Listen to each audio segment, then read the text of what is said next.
It's $1,600 one way. Hey, I don't know if y'all heard, but Ibrahim said we could all come home. Bring our ancestors with us. It's room for all of us. It's $1,600 one way. Hey,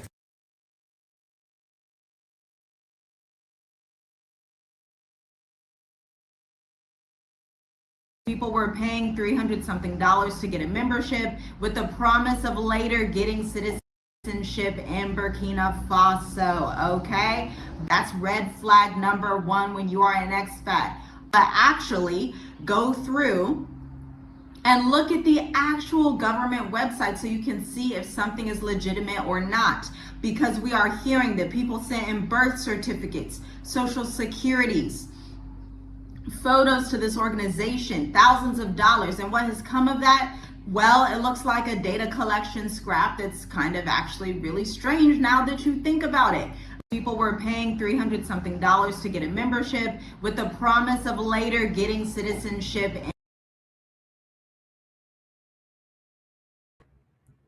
All right. Welcome to This Week in Ghana. This is a little bit of a special episode because we are talking a bit about what's happening with Burkina Faso and citizenship, since we've talked about citizenship in these live streams, in Ghana in particular.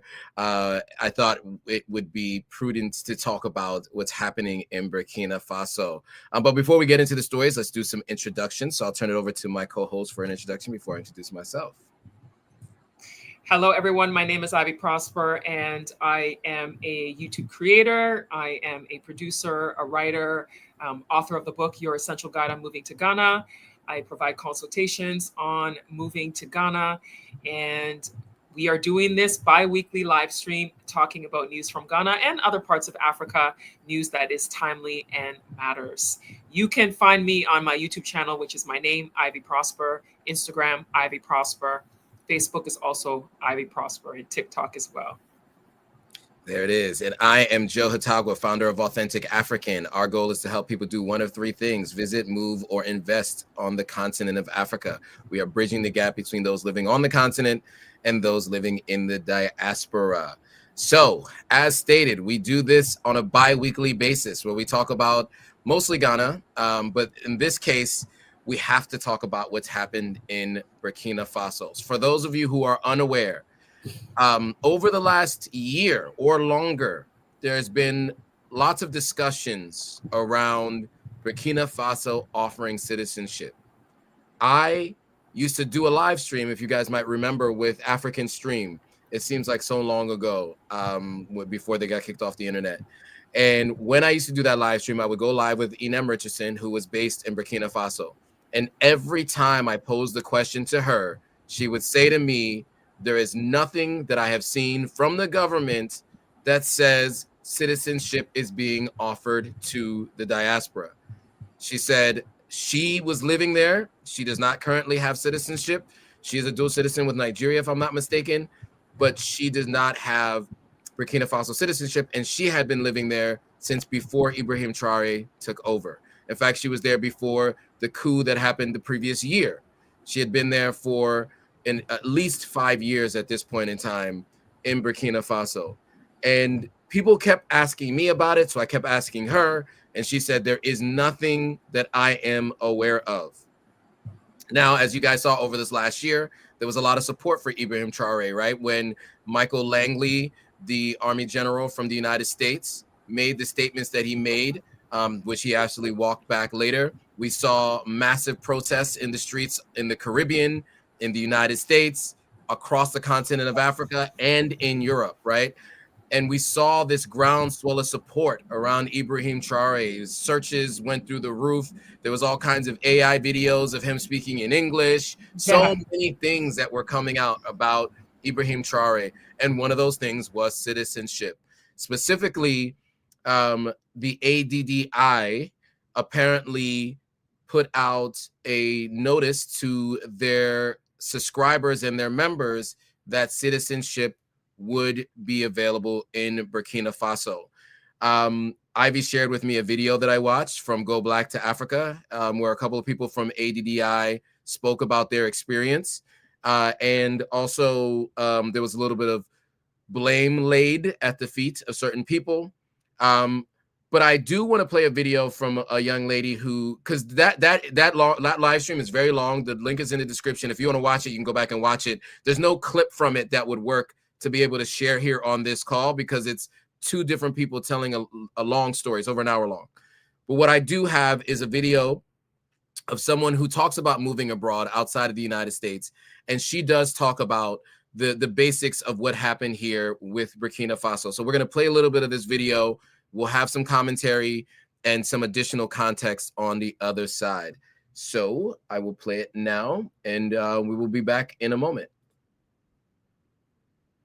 This is coming, and it involves Burkina Faso. Burkina Faso, I repeat, listen well. Burkina Faso has no automatic citizenship for the African diaspora as of 2025, okay? And we're gonna get into it in this video, and then I'm gonna tell you about two other African countries with brand new CBI, citizenship by investment programs, with citizenships, but with digital nomad permits, with routes. Again. Okay, so I'll just leave it at that because at the end of the day, she does talk about other companies that have citizenship by investment, CBI programs, which are a very different thing than what we're talking about here. But Ivy, do you want to give some commentary and give some background to the ADDI, how, you know, their interactions in Ghana, some history? I believe you know the founder of ADDI or someone in senior leadership there. So for those who are listening and who are wondering what is ADDI and why is there blame being laid at their feet, maybe some context might be helpful for those who are watching. Well, I don't personally know anybody who works directly with ADDI. I know that what they did, and I actually did a video on my channel talking about the citizenship opportunity because when I found out about it, I immediately shared it with my audience. Right. But I didn't have any other information besides what was on the ADDI website. And for those who don't know, ADDI is the African Diaspora Development Institute, and it was founded by Dr. Arikana Kwao, I believe she's the founder. And so what they did was there was a fee that people had to pay. They had to join as members of ADDI. And then there was a fee in order for them to be part of this trip that they were going to be going to Burkina Faso for citizenship. And apparently the date had changed from the original date, which I believe was supposed to be in April. It changed to October. So it's supposed to be the end of this October. And what I'm understanding is that now what was being called citizenship opportunity is now being told to them that it's not citizenship, but they have a chance for residency. And so some of the questions that people had were supposed to be getting answered on the website, the Q&A. There's a Q&A page on their website that answers people's, frequently asked questions. And some of them, when I think about it, it's too good to be true, because I think that one of the challenges that we have with the diaspora community is everybody has the emotionally charged to want to become a citizen of an African country because your lineage was displaced from the continent. You're living somewhere that maybe you feel like it's not really your home. You may feel a disconnect. You may feel like you're not being treated well where you are currently living, and you're looking for an option of a place for citizenship. And so what happens is it's easy for people to get excited about citizenship opportunities, especially after Ghana did their citizenship for so many people.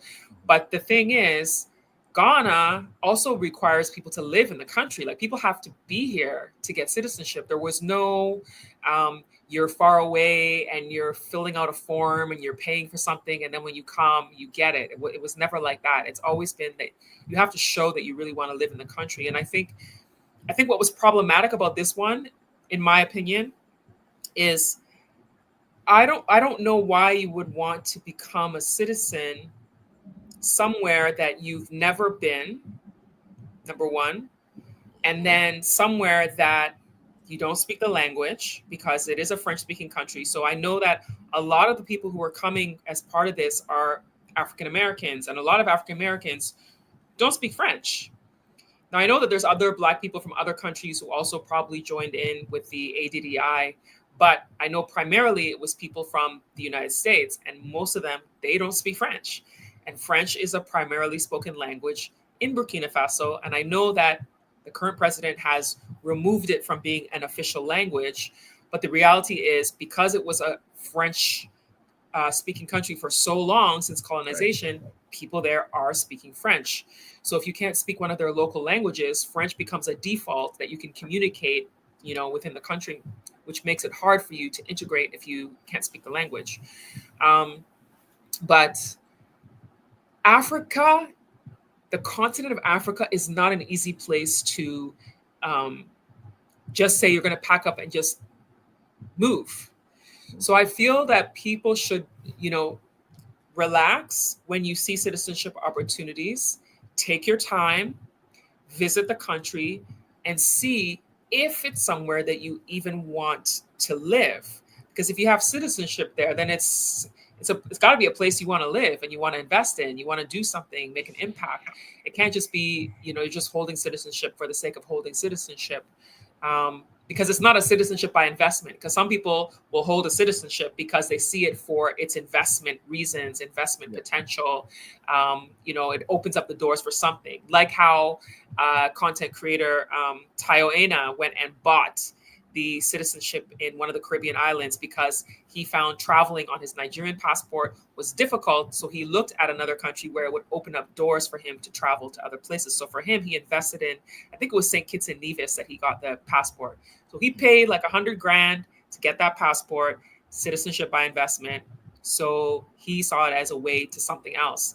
But most of the people who are coming from the diaspora that are looking for citizenship in African countries are looking at it as a homecoming, as a connection of as being a Black person who was displaced. And it's hard to just jump into some of these societies. Like even me, who's from Ghana, who grew up somewhere else, when I came back, it's not easy to integrate. It's not easy to come and start a new life there. So I feel like everybody got too excited. Mm-hmm. But also, I think they trusted the organization because of who was leading the organization, as to why people were willing to spend the money for the organization. But my understanding is that there's a membership fee to become a member, and then the registration fee that they paid so that they can come and get the citizenship. I believe there was 2 payments that was made, from my understanding. But there's so much coming out from so many different places, different people saying different things, that it's hard to know what the accurate truth is. There was a live stream that Dr. Obadele Kambon here in Ghana did, but I didn't get to join it. It was done at a time that I wasn't available. And then I haven't been able to go and join the replay because I've just been a bit busy. He had a fee for his live stream though. It was $10 for you to join. And then he says he has accurate information about what's going on. So, yeah. Yeah. So, and just to add to that, so, yes, Ivy, I think, encapsulated it perfectly. Pump your brakes.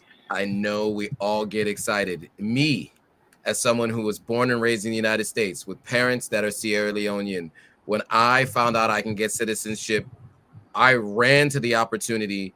And the next time I went to Sierra Leone, I did it in 3 days. Now, that was because I was planning to go back and forth to Sierra Leone often. I wanted to buy land. I wanted to start a business. And I had access to be able to do so at immigration in Sierra Leone. Now, I fast-tracked it from somebody who was senior leadership, who had a desk. I could see his office with his name on his desk. He was stamping papers. Like he was literally an employee of the immigration office in Sierra Leone. So when I went and paid my money to him, I knew that I was getting my citizenship. All the people, if it sounds too good to be true, it is. And I don't know why we all do this, but when it comes to Africa, we all just completely throw caution to the wind. And we just think that all the shortcuts are available. I know that people talk about corruption and all kinds of things in Africa, and that just means that people just think I can just pay a fee and then everything just magically goes away. That is not how it works for some things like this, especially citizenship. And I know we saw 500 and 300 plus respective people get citizenship in Ghana just 8 to 12 months ago.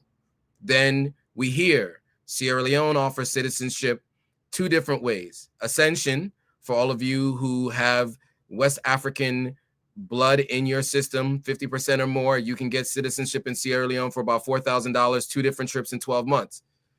They also have citizenship by investment, $150,000 or $100,000 if you want to pay it in Sierra Leone. So I think people conflated all of these things. They saw 800 people get citizenship in Ghana. Ivy covered that very well. A number of people that we know covered it. I talked about it. Actually, I think I had Ivy on the live stream to ask her about it and to talk about that experience because she was around that day. I happened to miss out on that experience. I did not get my Ghanaian citizenship. I know it's crazy. I didn't get it. But you're on mute. What were you saying? I said, I know you would have got it if you were here, but you had left. Yeah, I gave up. I gave up on my African dream. I know. We understand. Yeah. So, no, but of course I'll be back. I'm back often, just so you guys know, but to stay on track. So, look, I think that gave a lot of people the thoughts and the idea that it would be easy. And when you see a revolutionary leader, you presume if he stepped into power, not through traditional means, maybe they thought you can get citizenship, not through traditional means. But at the end of the day, you have to think about who Ibrahim Traoré is. And he's number one, focused on his people and getting his people back to its rightful place on the world stage and where they need to be. And he's going to still have systems in place to ensure that those people coming there earn the ability to become a Burkina Faso citizen. And so the thing is that it was never on their website that they were offering citizenship in any way beyond the ways that they normally offer citizenship. It was never on their website. It was only a third-party organization that people that came to understand that this was available. Now, some of the things that we heard on the live stream is that there were newsletter emails coming out saying that when you land, you'll get your citizenship. You just pay your membership fee. The two of them talked through the fact that there were multiple times that they were told citizenship will be gotten. One of the people on the live stream moved to Burkina Faso. Now, she did say she doesn't regret it. She's happy she did it. But, she's been giving out laptops, teaching English, teaching French. She's doing a lot of different things on the ground there. And she comes from a social work background. The other gentleman there is from a military background, both of which are very, very intelligent people. But one of the things that they did not take into consideration was there is nothing on the government website that states these things, right? So when I heard about the citizenship by investment in Sierra Leone, people were asking me about it. I said, until I see it on their website, and the websites, sometimes are a little bit slow to update things, or until I speak to someone in the government in Sierra Leone, I am not going to tell people this is something that is real. I had spoken to someone, I got it confirmed, and then I was now saying it publicly. I want you guys to all take this as a lesson. Anything that sounds too good to be true likely is anywhere in the world, especially in Africa. And I think because so many people have an emotional attachment, they let their guard down and allows them to go through these experiences where this happens, especially when you're dealing with diasporans, right? Because you feel like, these are our people. They understand the plight. They come from America. They know what we know. They've been through what we've been through. This is somebody like me. They say all the right things. They have doctor in front of their name. They have more degrees than a thermometer, all of those things. But at the end of the day, he said more degrees than a thermometer. At the end of the day, did you see that in the country that you're looking to get citizenship? Did they say that this is something that they're doing? Also, because, it's like you need to have corroborating evidence, right? It's just like anytime you're doing research, you need to have more than one source. When they say cite your sources in a debate, or when you were in school and you had to cite your sources, you need to have more than one source for this kind of information. I'm not saying this to shame people who made that mistake, because I understand it. We all make very, very emotional decisions when it comes to the continent of Africa. I just want to be very, very clear that you want to make sure that you look at those things first. And there'll be multiple organizations, by the way, when these kinds of things happen. It's very rare that it's just one organization that has sole access to these kinds of things. So like right now, there are a number of organizations talking to the government of Ghana to help people get citizenship, right? There are multiple organizations, and many of those were involved in the citizenship ceremonies that happened earlier this year and at the end of last year. So I did want to just say that. And to your other point that you said, Ivy, about getting citizenship, you know, remotely, like in what world do you not set foot on a country and you just get citizenship remotely? Like it's remote citizen. I'm a remote citizen. And that never happens anywhere. Yeah, and it's a common thing that the diaspora has thought. And I say this because I used to work for the Ghanaian government. I used to work at the Year of Return office, then beyond the return office. And regularly, there would be messages. And even in my own personal DMs, I get messages from people, usually from the US, that'll send me a message to say, how can I get citizenship in Ghana? Can I fill out something online so that I can get citizenship? And it's like, you can't get, and I would always be like, you can't get citizenship remotely. You have to be here in the country, you know, or people who think they can come for a few days, get it, and then leave. And it's like, well, why do you want to come just for a few days, get it and leave? Why do you want to leave? The whole point of you having it is so you can be here and do some of the things that you want to do. And people would come to our office and they would be like, I've been here, been in Ghana for a week. I want to get my citizenship. And you're just like, there's people who've been living here for a few years who still don't have it. And you just got here a week ago and you think you can come and get it. So I think people should just really understand, like you said, where in the world is it that people just get it remotely? You know, you can't be sitting in Ghana and be like, oh, I want to get citizenship in the States. How can I get citizenship in the States while living in Ghana? You know, it's not something that's done. Yes. And press releases are released by governments anytime they're doing something like this. It's good for their PR, right? So, you know, whether it's the defense minister who's speaking out against Michael Langley, when it's eventually Ibrahim Traoré who spoke out against Michael Langley, when it has to do with the visa. So one thing Burkina Faso did do, which you saw in many places that Burkina Faso, it came from them, right, was that they were doing visa-free travel to Burkina Faso for other Africans. They stated that on multiple occasions publicly. So why wouldn't they also say, Burkina Faso, you can come home and get your citizenship? And so I wanted to mention that. And then to the last piece I'll just say here is, you know, when it comes to citizenship in any country, they generally have documents and things you have to fill out from the government. There is no situation where someone else fills out your document. You still have to go through an application process. You fill out documents. You are in contact with that government. There aren't third parties that collect stuff on your behalf and present something to you, right? Regardless of who is operating in partnership with the government, they're bringing you to the process. They're not doing it for you. So that's the other thing that you want to keep in mind when it comes to anything, for anything that comes to when it comes to citizenship. And so for those of you who are just joining, we are talking about the fact that there were many people who thought they were going to be able to get citizenship in Burkina Faso, and now the discussion is basically about potential residency. And it is not about citizenship. So permanent residency, as Star Smith says, is still a really good deal, honestly. I agree, but the way that the gentleman described it on that live stream was that he was sold a diamond. He actually really put this very well. He said he was sold a diamond. He paid for a diamond. He was expecting a diamond, and what he got was coal.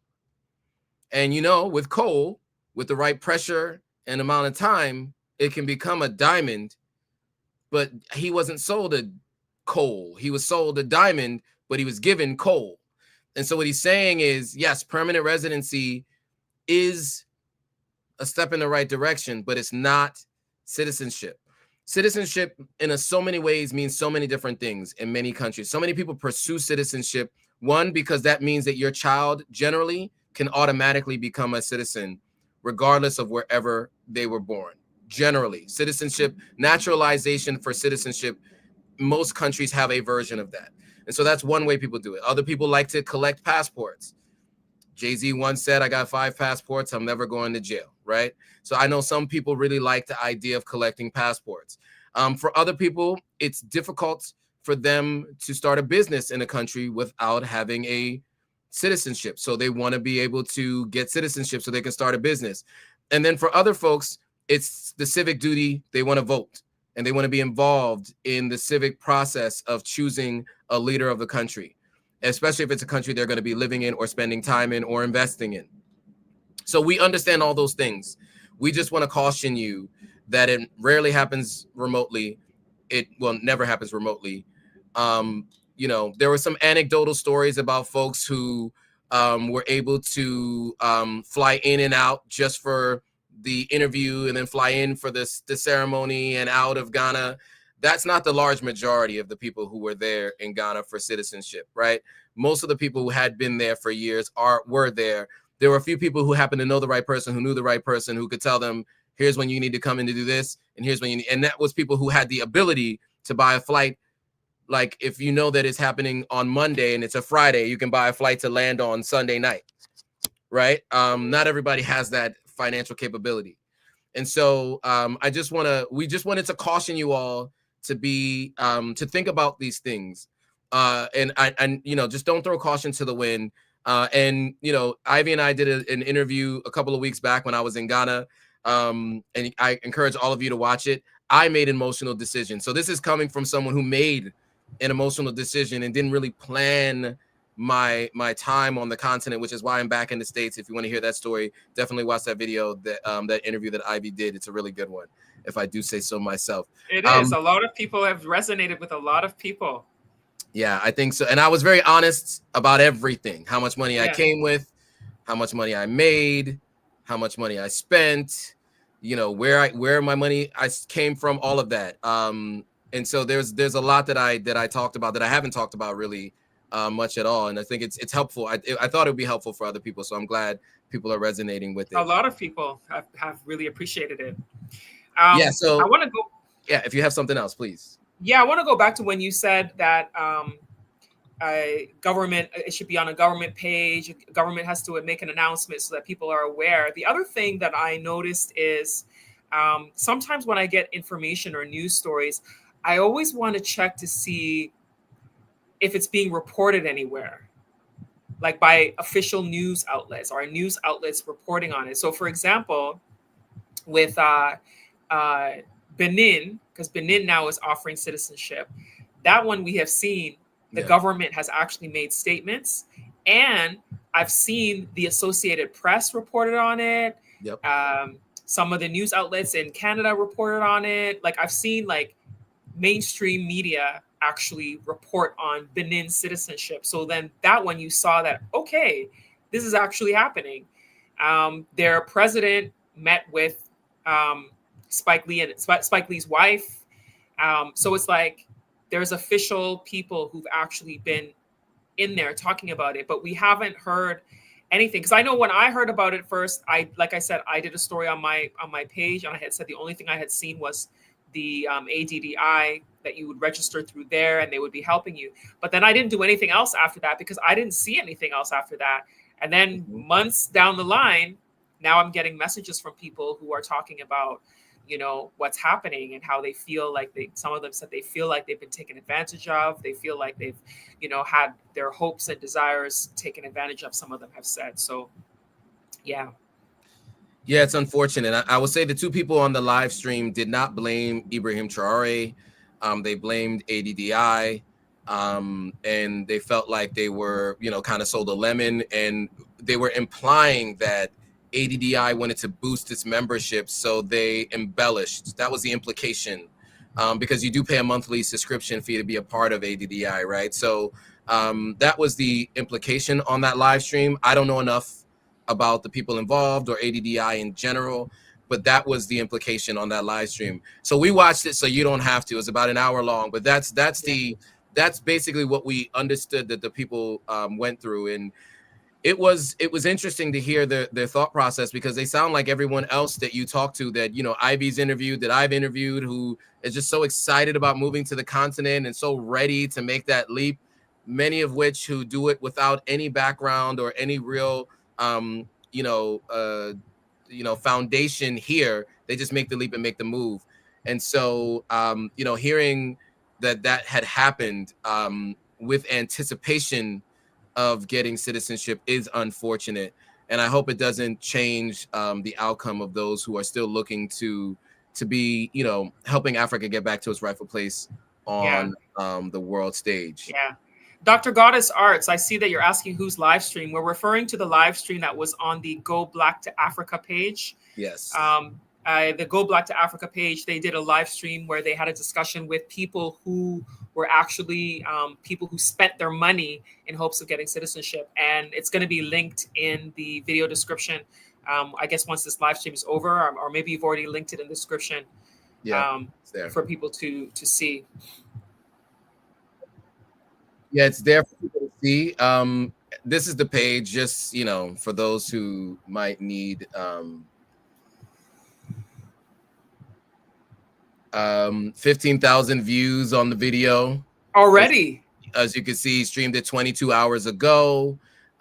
People are very interested in this story. So it's an hour and 18 minutes long. That's an ad. Let me go ahead and pause that so you don't have to hear the ad. But yeah, so you know, 15,900 views so far, a number of comments. Many people have thoughts, as you can imagine. And it's an hour-long live stream with 15,000 views. So you'll get all, if you want to sit down and watch it, it's, you know, it's length of a feature-length film, right? So if you got time, go for it. And I want to repeat that the people on the live stream did not blame Ibrahim Traoré. They said that they blamed ADDI for the issue. Yeah, I thought I was sharing my screen, by the way. So this is the video here. It's basically these are the comments. You can see them all here. Plenty of comments, lots and lots of comments, as you can see. It's a very, very engaged audience on this video. So yeah, if you want to go through and watch it, you can. So I mean, you know, we want to jump into the Ghana stories. Anything else, Ivy, on this before we move on to those? That's it. All right, cool. So now we'll jump into the stories in Ghana, which we normally do on these live streams. So the story is there's a coalition of unpaid nurses and doctors and midwives in Ghana that have been protesting and being vocal. And I even have a petition going to the Ministry of Finance and the Ministry of Health to ensure that they get paid, many of which have not been paid for significant periods of time. 10 months. 10 months of non-payment. 10 months of non-payment. As we all know, in the States, most people do not even have 1 month or one paycheck that they can go without being without a place to stay and without food to eat. And so imagine going 10 months without pay. So we're going to hear from a young lady. This video went viral last week. So we're going to get a chance to hear from her, and then we'll have some more commentary on the other side.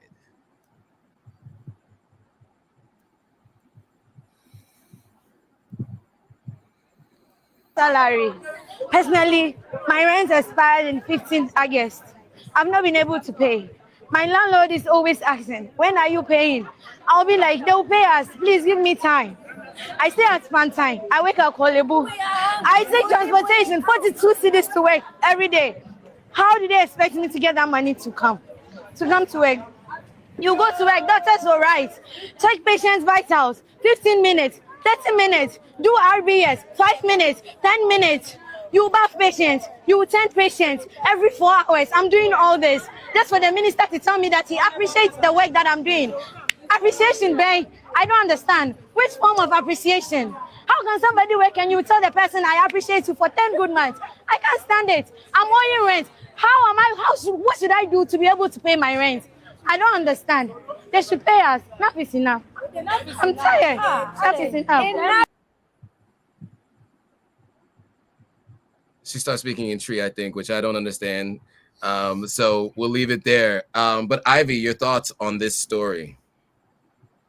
I think that it's unfortunate. I mean, this is something that I hear happening all the time in Ghana, like for years. Like I hear so many stories for years about people not being paid, people working for the government specifically. It doesn't happen as much in the private sector. It's typically government jobs. So for people who don't know, people who work in the healthcare in Ghana, they're for the government hospitals, they're paid by the government. And Kolebu is a government hospital. So that particular one, she works in the Kolebu hospital, and that's what she was talking about.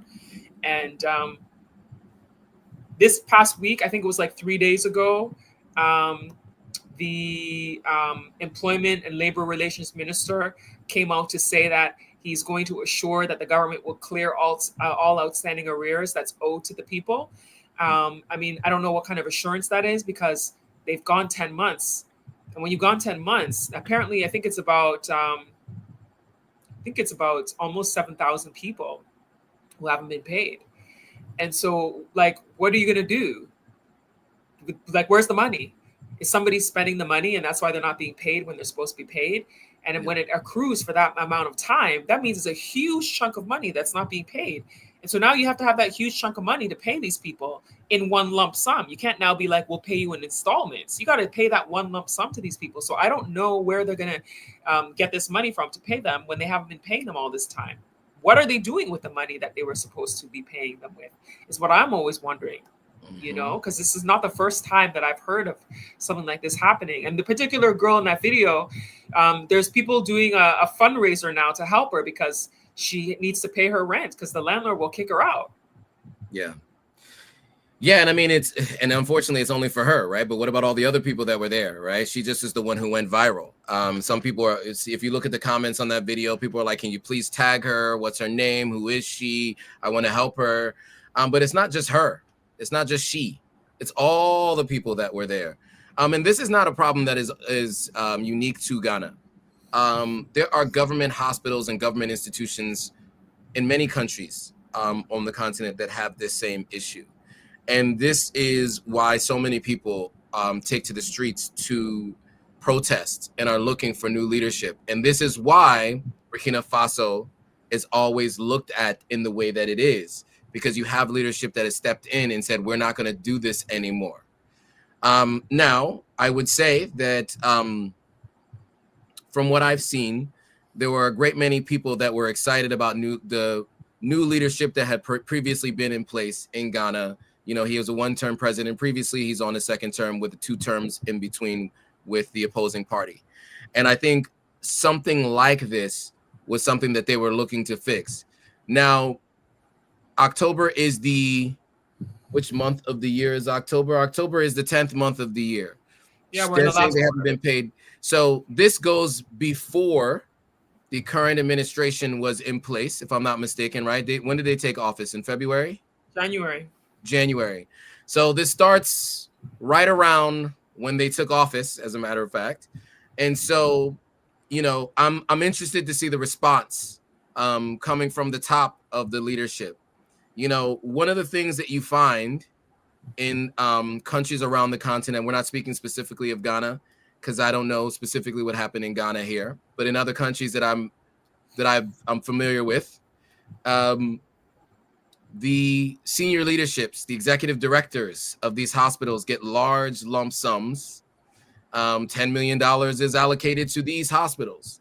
And they drive Range Rovers and have houses in London, while the doctors, nurses, and everyone else who works at these government hospitals are not paid. So I would say that is one of the things that you find as a challenge. Now, in this particular case, we will see if these protests do lead to that change. As you mentioned, there was discussion from one of the ministers that they're going to pay the arrears. That's 10 months payment for hundreds of people. So we will keep a close eye on this and keep you all posted, and see if these payments do end up going out to the folks. You know, it is a tough one. I don't want to be critical of anything I don't know and speak on anything I'm unaware of. So I'll just say it as I understand it to be. That is what we understand the issue to be at this point in time. Any other thoughts before we move on? No. Okay, cool. So now we are going to speak a little bit more about the specialized courts for faster cybercrime prosecution. So over the last couple of years, many of you may have heard a phrase, Yahoo Boys or 419. If you ever heard those two phrases, let me explain to you what that means. So they both are speaking about types of fraud. 419 is the fraud penal code in Nigeria. That's 419. So like in the United States, 187 is the unaliving of a cop, right? 419 in Nigeria is the penal code number for scams. Yahoo Boys. The reason why they call these young men Yahoo Boys is because internet cafes started popping up all over West Africa, namely in Nigeria, in the early 2000s. And the first email addresses that everybody was getting, including myself and in the United States, was Yahoo email addresses. And if you remember having a Yahoo email address in the early 2000s, there was always these jokes about the Nigerian prince that's emailing you, asking you for money, or somebody offering you a job. You just have to pay this first, et cetera, right? So that is why you hear the term Yahoo Boys, and you hear the name, and you hear the number 419. And but one of the things that I want to be very clear on, because Nigeria gets a really bad rap for this, and a lot of it has to do with the fact that they're some of the smartest people in the world, and some of them do not use their powers for good. Let's just say it like that. They're getting a bad rap in Ghana as well. But that's not to say that there aren't Ghanaians that are operating under the 419 and Yahoo Boys. But really, most of the people who finance it and who actually are executing the phishing scams and all of the stuff is actually coming generally out of Western Europe or Asia. So, you know, for example, they tracked Hush Puppy and the scams that he was doing to North Korea, right? And so I just want to keep in mind that, you know, although Nigerians and West Africans are getting the blame for it, and, you know, they might be the loudest, wearing the chains, driving the cars, etc., it really does originate elsewhere.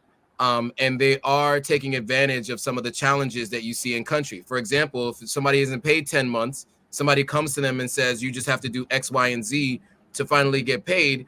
They're not gonna take too much time to think about it. You know, the way I've spoken to people who are closely linked to people in that space, let's say that. And when I hear these people talk, the way they communicate it to them is, you know, these Europeans came here, they took our lands, they took from us, so now it's time to take from them. And so what they'll tell you is that, like, if you're stealing someone's credit card, it's not somebody who's like you or somebody who's poor. It's a rich person, and they can cancel it, and they won't even lose anything anyway, right? And so that's the way it's presented to many of these people. Many of the people who are operating under these circumstances do not know the damage that they could be doing to another person who might be in a similar position as they are. I say all that with all that context because I think it's important. That context is necessary, and it's gotten bad enough that Ghana is starting to legislate around it to ensure that it is limited and that they have ways to actually prosecute people who take part in these schemes and acts. So we're gonna play this video and we'll have some commentary on the other side. Minister for Communication, Digital Technology and Innovation, Sam George, has disclosed that his ministry is engaging the Attorney General and the Ministry of Justice on the establishment of specialized courts to ensure the swift prosecution of cybercrime cases. The move comes as the government intensifies its crackdown on digital-related offences. Speaking at the launch of the National Cybersecurity Awareness Month, Sam George said the government is also taking steps to establish a cybersecurity fund to finance initiatives aimed at protecting the country's digital space. The CSA, in the last 9 months of your administration, has collaborated in an unprecedented manner with the Criminal Investigation Department of the Ghana Police Service to combat cybercrime syndicates. This has led to the arrest and detention of several suspects numbering in the hundreds this year alone. To ensure swift prosecution, we're working closely with the Office of the Attorney General and the Ministry of Justice to establish a specialized court to handle cybercrime issues. We express our gratitude to the Director General CID for the enhanced collaboration we have enjoyed with her outfit. Furthermore, measures are being implemented to establish sustainable financing mechanisms for cybersecurity. We're committed to establishing the Cybersecurity Fund pursuant to Sections 29 and 30 of the Cybersecurity Act 2020 to ensure the availability of financial resources to support national cybersecurity initiatives, protect critical information infrastructure, and build capacity across all sectors. All right. So, your thoughts, Ivy, on what they are working on here in Ghana? I mean, I think that cybercrime is something that's increasing not only in Ghana, but around the world with the way that technology is going, and then now especially with AI and stuff. So in Ghana, there's breakdowns of cybercrime, and I know that there's online fraud. So online fraud accounts for like 30%. 36% is what I read. 36% of cases in the first half of this year already for online fraud. And we have cyberbullying, there's blackmail that's happening online. And so I think it's a good thing to have, a specialized crime unit. I know that they already have a cybersecurity unit in their headquarters, but this is a specialized unit that's going to be doing more in depth when it comes to cracking down on some of the things happening. And what particularly happens a lot here is with mobile money. There's a lot of mobile money fraud that's happening in Ghana. And for people watching that don't know what mobile money is, it's sort of like how in the US you have Cash App. So Africa started these mobile apps before the US and other countries did. Africa is where it started in Kenya, and then other countries started to do it too. So in Ghana, it's called mobile money. And so you have people who, make these phone calls, they send text messages telling you to tap on a link, and they're saying that they've sent you money by mistake and you should send it back to them. And there's all this fraudulent activity. Then somebody will, tap on the link. Next thing you know, their entire wallet attached to their mobile phone is like emptied by someone. So I know that's a huge part of the online cybercrime that tends to happen in Ghana a lot. So I can see why it's really important, because there's people losing so much money from these kinds of cases. And some of them have gotten really good at tricking people. Yep. I've gotten some of those calls, and for me, it's always obvious that it's a fraud call. But it's important that they do this. And also amongst young people, I know that there's been increase in like depression and stuff with cyberbullying because of the phones, people taking pictures of people and then blackmailing them that they're going to share the pictures. Oftentimes it's intimate pictures, and it's like, these are young people who are doing this, even adults. It's not just young people, but people who are taking intimate photos, and next thing you know, things go wrong in relationships or whatnot. Next thing you know, someone is sharing, photos, or blackmailing you that they'll share the photos if you don't do, ABC. So I think it's really good that they are cracking down on this and really taking it as something that's a serious matter, because it is a serious matter.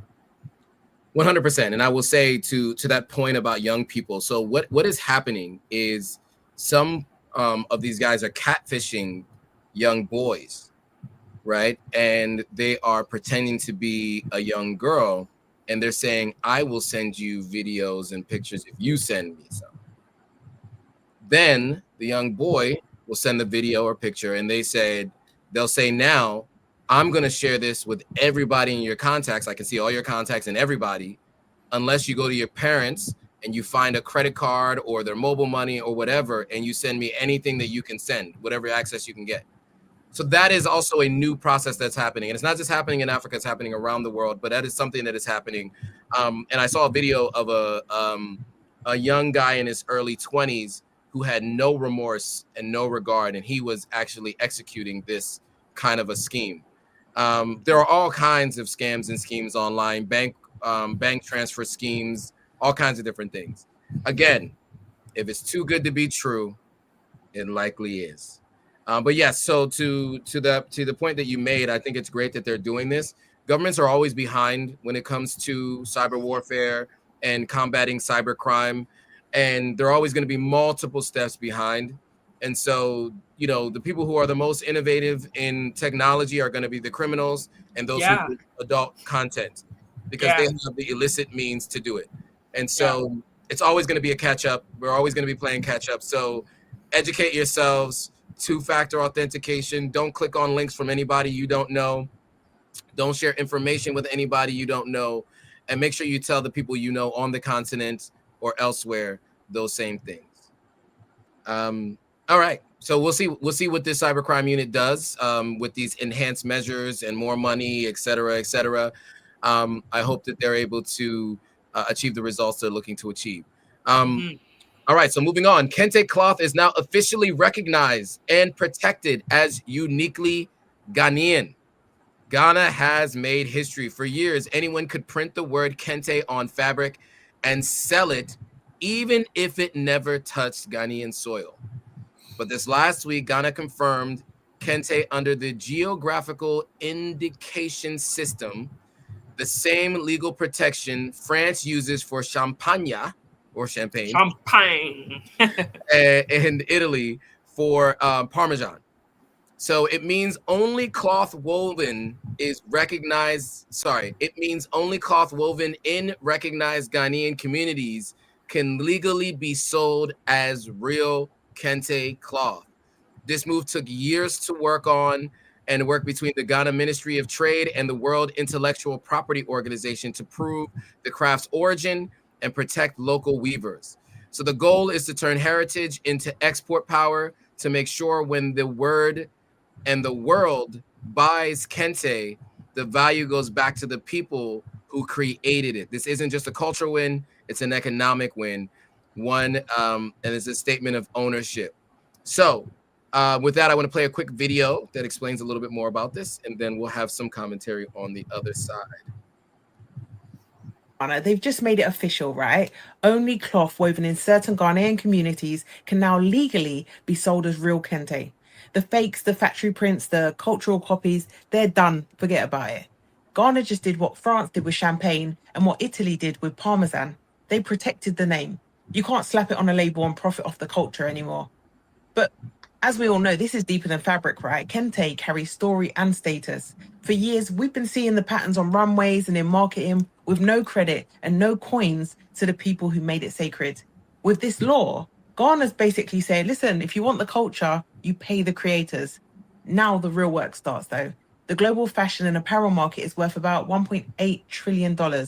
Small weavers can't fight billion-dollar brands alone. Ghana's been playing defense and still scored, but now it's time to play offense. And if I was advising Ghana on this, I'd say this, right? Build digital tracking and a public registry of approved weavers. Create a simple license that brands can buy. Stamp a made in Ghana seal that shoppers can verify, and plug into big e-commerce so people can buy straight from Bonwire to Brixton. Bring in diaspora designers to push demand, because heritage without business just becomes history. This is a big win for Ghana, and this is what ownership looks like. So who should be next? Nigeria's Ankara, the Caribbean's Madras. Do you think more countries should protect their culture like this? Let's talk in the comment section. And there it is. That British accent, I can't even try to, I'm not even going to try. So your thoughts, Ivy, on Ghana being able to get this to happen? I mean, this is big. I think it's good. I just hope that there's a way, like there's a system in place as far as how are they tracking it, how are they protecting it, because actually it was last year when UNESCO first, so it's like the first step was last year UNESCO recognizing Ghana's Kente as cultural heritage. And then now this indignation as it being a geographical indication is really important. The thing that I thought about when this happened too is I thought it was great, but at the same time I was like, Kente is also woven in Ivory Coast, Cote d'Ivoire, because there are Akan people also in Cote d'Ivoire that before the borders were made, that the people spread there. So that side also has people who weave Kente as well. So does that mean that the people in Cote d'Ivoire now will be penalized if they call their textile Kente when they are also weaving it and selling it? So that's my only concern about that. But I think other than that, I think it's a great thing, and it's just the issue of how are they going to control it? How are they going to manage it? What is it that's going to bring the money back into the system? Like how is it being done is what I want to know. Yeah, all great points, and I'm to your point, I'm really glad that they did that, and the artificial borders does make that a challenge to say that it's uniquely Ghanaian.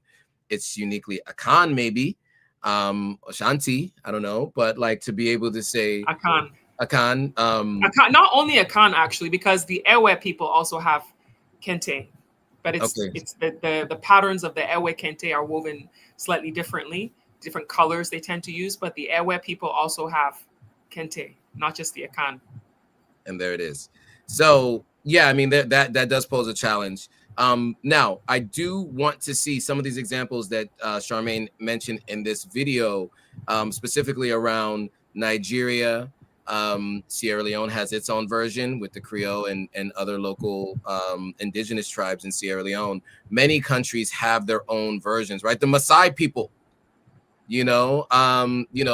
their culture has been Sudanese people. Their culture has been all over, like Louis Vuitton and all these other places. Right. So I'd like to see others take the same path.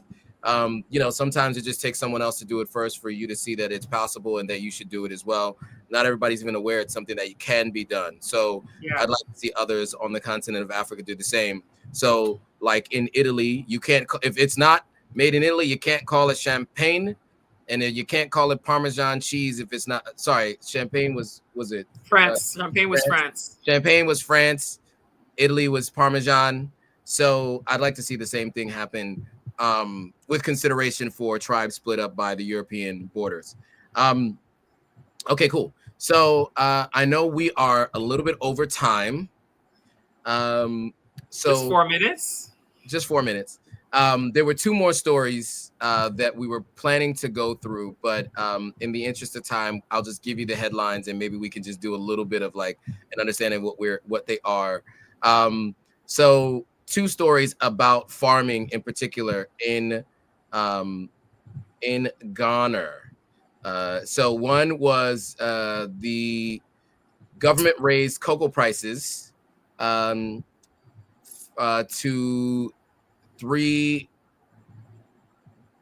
Ghana raised cocoa prices, Ghana cedis. I don't know how to read it when I see commas. Sometimes I think it's a decimal point, right? Is a comma a decimal point in Ghana? Like is it 3,625 Ghana cedis per bag, or is it $3? No, three Ghana cedis. 3,000. 3,000 Ghana cedis per bag. Okay, so from 3,625 Ghana cedis per bag, and then it's also now up to 58,000 Ghana cedis per ton, and then farmers are going to earn 400 Ghana cedis per bag, which is higher than it was before. But as you can see, the disparity between what it's sold for and the price that those farmers are going to get is minimal. Less, basically about 10%? 10% goes to the farmers. So your thoughts on the price raising of the cocoa prices in Ghana? I mean, I think it's good for them to raise the prices and to raise what the farmers are making. I still think what they're making is not enough for the work that they do. It's unfortunate. I mean, that seems to be a thing with resources in the African continent. A lot of countries are producing products that are used around the world, but yet they're not really benefiting. They're not reaping the benefits to the same level they should be. So, I mean, we still know that chocolate around the world, they're making, billions and billions, while Africans are still not making those billions and billions. So I think it's great that they've increased the price, but I also think it's unfortunate that they're still not making that much. Ditto. I share the exact same sentiment. They're making 400 CDs per bag, but it's being sold at 3,625 CDs per bag. So yeah, literally 10%. I don't do math in public, but it's a little more than 10%, maybe 11%. Okay, so and then now to the tomato story. So actually, I will play this video because it is a pretty short video, and I do think that it speaks to something that you and I had spoken about. So we'll press play on this tomato video, and then we'll have some commentary on the other side. Oh wait, what am I doing? There we go. Oh, sound. You be brave, your mommy. Why you be brave, your mass and touch him off. And nay, your person will be ma asante him off. A cost of Kaiwo, His Excellency John Dramani Mahama, whom he mobile the MP for Sante Chimnoff or Hini Kwame Frimpong. Many make queer for you. I was for a higher Sante Chimnoff. Maybe a genesis here, I go. Na, you share in toast with a So we have Ivy. He's speaking tree. Yeah, so he's speaking tree. So he's saying, we're standing here, look at all these tomatoes, these beautiful tomatoes that were here, and he's begging the president like that they need to do something so that we have our own tomato factories.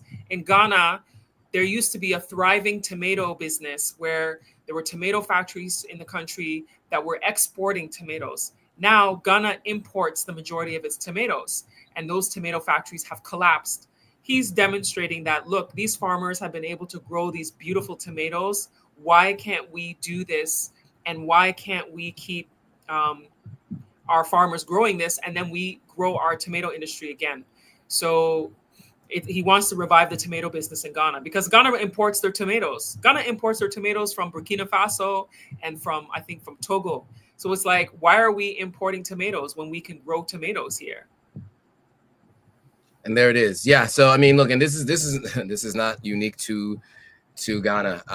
We've had this conversation in Sierra Leone. Sierra Leone gets its onions from Guinea, right? It is something that, and by the way, it's not as if they don't have the tools, because they shipped a bunch of tractors to Burkina Faso over the last year, so Burkina Faso can, revive their farming sector. So it's absolutely possible. I think that his plea makes a lot of sense, and we hope to see homegrown tomatoes in the country of Ghana.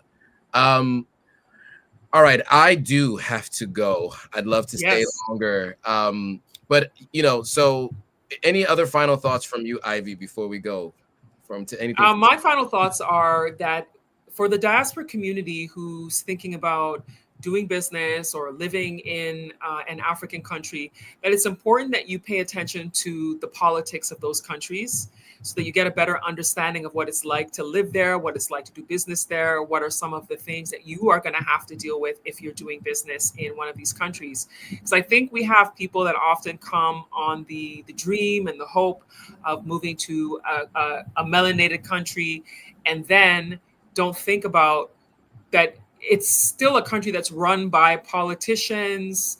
There are rules and regulations. There are, there are trade agreements between countries that you might want to come and take advantage of a certain trade agreement between two countries that, may work for you. You may want to know more about the African Continental Free Trade Area, which is a trade agreement that's supposed to facilitate doing trade between African countries. Sometimes we think so much about exporting from here to export to America or export to the UK or something, when you could be making something in Ghana that you decide you want to export to Rwanda or export to Kenya or something. You could be trading between the countries. So it's important to understand the politics, understand the news of what's happening in those countries, because it also helps you know the dynamics. I mean, we're bombarded by American news every day. every day we're bombarded by American news, and we don't live in the United States, but it dominates our timelines, and we know everything that's going on in the US, even though we don't live there. And so a lot of times when people move from an African country to the US, they already have a little bit of knowledge about that country because we see your news all the time. We see your news all the time. We see information all the time.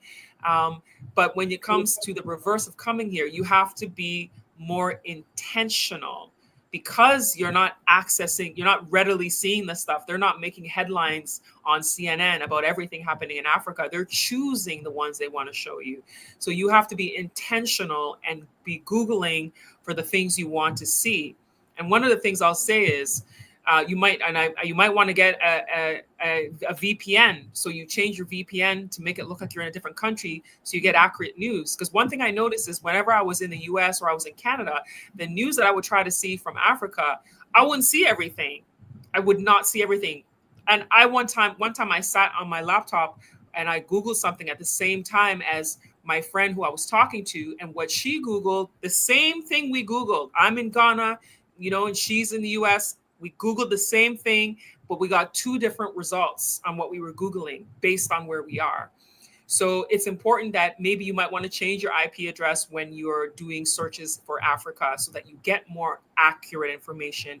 It opens up the portal more for you to get more of what you need to understand that you may be getting blocked from because of your IP address.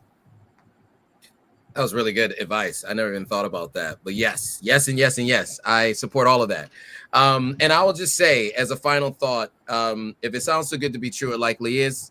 Let's make decisions that are less emotional and more rooted in facts, knowledge, and do your research before anything. And when I say do your research, I mean ensure that it is not single source research from someone who might know something, but really from the source itself. And before we go, I do just want to tell folks to head on over to Ivy Prosper's YouTube channel and press play on this video right here that says, after 4 years in Africa, he's back in America, what happened? And I'm going to play just the intro from it because Ivy did such a great job of capturing the essence of this interview. And then we'll leave you after that. But let me just play that for a second. And so within 12 months of the year of return, I was living full time here in Ghana. Yeah, so I spent a lot of my savings. I came with $25,000 in cash in my bank account. That was gone within, 6 months. I also emptied out my 401k and sold all of my stocks. And that was a wake-up call for me that in order to really build a business here on the continent, I think, one of the things that I think many West Africans do is they pray to a white Jesus. I can't tell you how many homes I've walked into where above the master bedroom or in a picture frame somewhere, there is a white Jesus. Specifically, we're talking about Christians here. That is one reason why I do think there's this reverence for the European. So there's not much of an understanding of the world pre-colonial. All right, so I love that intro, by the way. That was very well done. And Ivy did this. I had someone who complained. They were like, "Why do you have the ticking clock in there? I don't like the ticking clock." I liked it. I thought it was great. And it was so fast after the interview. My interview of you still hasn't even come out yet, and I interviewed you like 5 months ago. So yeah, look, guys, I was like, I gotta get this out. It was good though. So we're at 26,000 views on this video, and she posted it a little over a week and a half ago. So definitely, I encourage everybody to go watch it. It's a little bit more about my story. And we did this interview 3 weeks ago when I was in Ghana, just recently. Yeah, when you were in Ghana. I was just in Ghana like 3 weeks ago. So yeah, and it's a cautionary tale. It's definitely a cautionary tale for those of you who are thinking about making the move. And I explain why I moved back and what I plan to do to help people make better decisions, et cetera, et cetera. Ivory put the link in the comments here so you guys can see it there. Maybe I'll copy it and paste it as well. But yeah, so make sure you guys go check that out. If you like the dynamic between Ivy and myself, you got this interview to watch. And then I also interviewed Ivy about her deciding to leave the office of what is it? what was it again? The year of return and beyond the return office under Ghana Tourism Authority. There it is. So we get to hear Ivy's story about why she left to pursue, continue to pursue her career as a content creator, journalist, etc. All right. So with that, guys, don't forget to subscribe to Ivy Prosper's page on YouTube. Follow her on Instagram. Go download her book. Make sure you follow my pages all over all social medias. It's at Authentic African everywhere. Hit that like button on this video if you found this interesting. Share this with at least 3 people you know. 3 people. Send it to 3 people. It's free to do that. Or you put it in your WhatsApp status, and then everybody on your contacts sees it on your status. There it is. I like that too. That's another way that you can get this out there. So make sure you share this with anybody you know. And if you haven't already, comment. If you're watching this back as a playback, make sure you comment on this. And thanks to everybody who watched. Sorry we couldn't get to everybody's comments, but we appreciate you all, and we look forward to seeing you guys next time. So stay tuned. Bye for now.